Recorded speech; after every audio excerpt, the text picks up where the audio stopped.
tell us a little bit about yourself, your background, and why you chose to engage with the peace process or not? Yeah, I'm the oldest of 12 children. I was born in a rural farming community. My mother and father worked hard, and we helped them on the farm. That was in the 1950s. I was born in 1954, and all my siblings were born within 12, 13 years. So I had a good family life, good upbringing. But what happened was that the conflict started, the civil rights. And I remember my mother telling us stories about discrimination in Fermanagh, how the unions people dominated all aspects of society. They drove all the buses. There was no Catholic bus drivers. I think there was only one. The council boundaries were gerrymandered. The Nationals were the majority in the council, but didn't hold the power. So therefore, I got involved in the civil rights movement in the late 60s as a teenager. And after that, it opened up into conflict. I got involved with the Republican movement.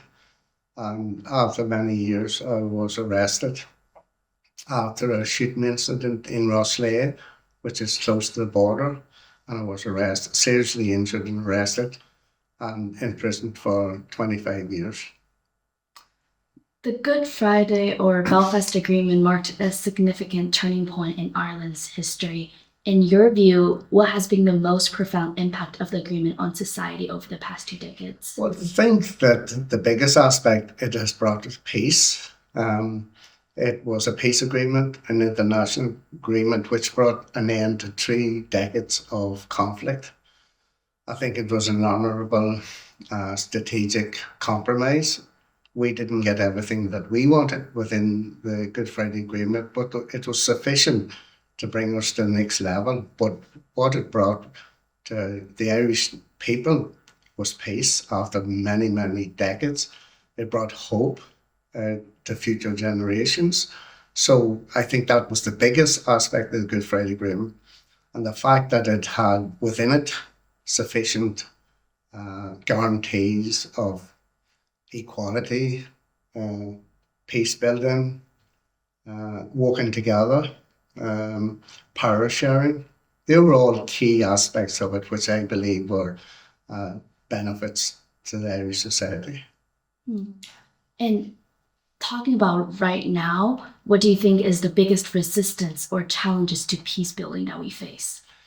Well, I think the Tory government, which is gone from last week, were the biggest resistance to it.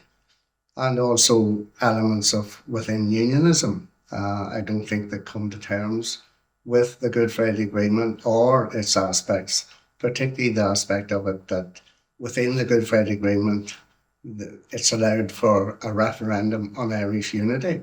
And that seems to be coming more and more closer. And as it does, there's elements within unionism and the British establishment that don't want to see an All Ireland or New Ireland or a United Ireland, but they end up partition. So I think there's elements within. There's also a small element within republicanism, if you want to take the dissidents, which I don't think they have very much support, but there's a small element within republicanism and nationalism, as what I would call other Republicans, who are resistant to change, but I think that don't have much support. Would you say that we have overcame any of that challenges? I think we have overcome most of the challenges. There will be challenges in the future as we move towards the full implementation of the Good Friday Agreement, which I believe and we believe is constitutional change. And I think there's more and more people voting for that. I think the Irish people across the island want to see this island united and partition ended, because partition was bad for this country and particularly for the north of Ireland. And where we live here in Fermanagh, we are bordering Donegal, Leitrim, Cavan, Monaghan, and it has been very, very difficult for an area like this, which is between 2 governments.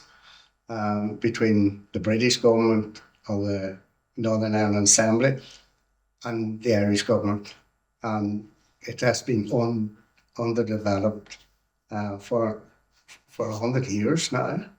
And I think typically when people talk about the Troubles, people say that we see a cycle of violence.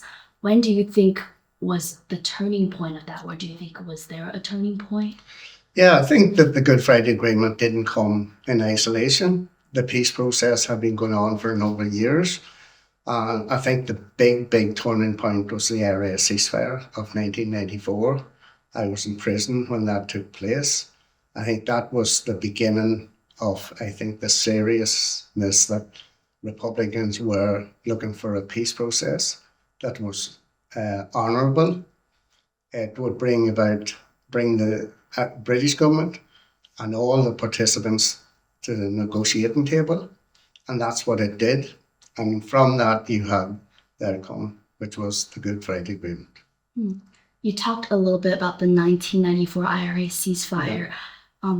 Talking about that, how do you think people came to come with that decision? Is there any leadership particularly that inspired you? Yeah, I think that the Republican leadership of that time, of Gerry Adams, Mark McGuinness, Jerry Kelly, and other ex-prisoners, I think showed leadership. And I think that there was an understanding from the British government and from the IRA that nobody was going to win the war. And we began to realise that the only outcome was the negotiated settlement. That was the only road out of conflict. I think the British believing they could defeat the Republicans. A lot of people within the British government became aware that wasn't going to happen. And what you had Tony Blair coming to power in 1997. And I think that was a game changer as well.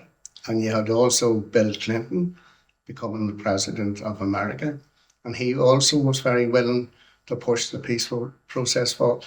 And you also had a government in Dublin which was willing to drive the peace process forward. So we had all those elements coming together for a negotiated settlement, and everybody sat down around the table. Not everything everybody wanted to get wasn't in it. So it was a compromise, a strategic compromise. But we didn't see it as a solution.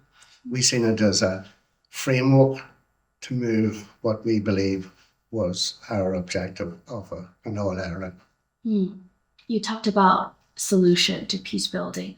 And if today we're talking about looking ahead, what elements do you think are most vital to peace building solution or the peace building process in Ireland? What would you say? Well, I think first of all is the reconciliation between all of the people who were opponents in the past before the Good Friday Agreement.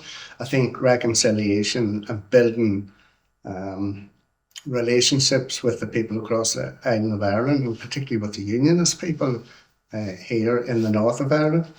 And I believe that can be done, but we need to look at solutions where everybody's aspirations are built into the new nation or the new Ireland.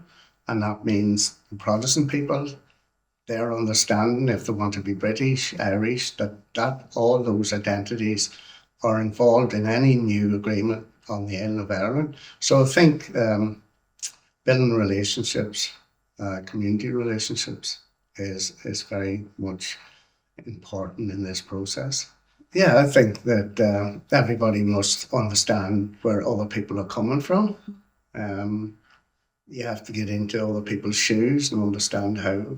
You don't have to agree with them, but you have to understand them. And it's only through understanding other people will you be able to move forward. You can't move forward on your own terms. You know, Mandela talked about you build peace not with your friends, but with your opponents. So I think that's very much how we have to see things. The island of Ireland is changing. We don't only have unionist people on the island of Ireland now. We've people's coming from all over the world. So the Irish nation is changing. So we have to look at building a new nation that encompasses all of those people's aspirations and desires.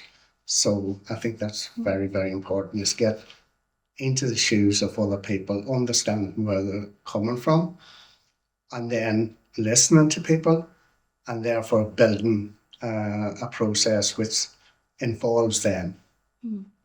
I think when we talk about IRA or provisional IRA in Ireland, I think there are a lot of competing views, and I think some people think this IRA is this, and some people think IRA is that. What really motivated you to participate in IRA activities? I think the very fact that you had the British Army on the streets of Ireland, you had the likes of Bloody Sunday where 13 civilians were shot, unarmed civilians were shot. You had the same happening in Belfast. I think it was 50 years ago this weekend. You had 13 or 14 people shot dead randomly by the British Army. Those were the things that motivated young men and young women to join the IRA. They were seeing British armed forces on their streets, raiding their houses, arresting their folk, interrogating them, putting them in prison without trial, which was called internment. All of those things, I think, like any other guerrilla army, people rose up, ordinary people, farmers, teachers, all sorts of people rose up and joined the IRA because they seen it as a liberation struggle. If we go like 30 years or 35 years ahead in time, do you think would you have done anything differently? No, I don't think we would get to where we are. I don't think that the British government would have negotiated, only that the IRA had fought them and brought them to the table. I don't think that we would have had the Good Friday Agreement. But I think the key point was negotiating at the right time, out of conflict, into a peaceful, democratic way forward. And then we agreed with that. And it wasn't a case of fighting for the sake of fighting. It was that we had got sufficient guarantees within the Good Friday Agreement, which then could deliver our objectives of an all-Ireland. And if you want to say 30 years later, I think that process is still developing. It's still a way to go. And I think very much changing as the years go by. And I think Brexit speeded that whole process up, that more and more people are looking on the island of Ireland for a solution and towards Europe for a solution. And finally, I think nowadays people talk about like forgiveness. Like there's this war memorial in UISCE, and then some people hold on to it. The other people say, no, you should release it. You should forgive it. What is your take on it? I think those you have to understand, those victims on all sides, and we shouldn't forget victims, and those victims on our own side. The British Army killed a lot of people on our side. We will not agree about the past. What we can do is agree about the future. I think people have the right to honour their dead, regardless of who they were, whether they were British soldiers, or UC men, or IRA men, or women. I think you have a right to honour your dead. Everybody has that right. We may not agree with it, but what we can agree on is the future. And that the future ensures that we don't go back to the past. Thank you so much. Thank you. Okay.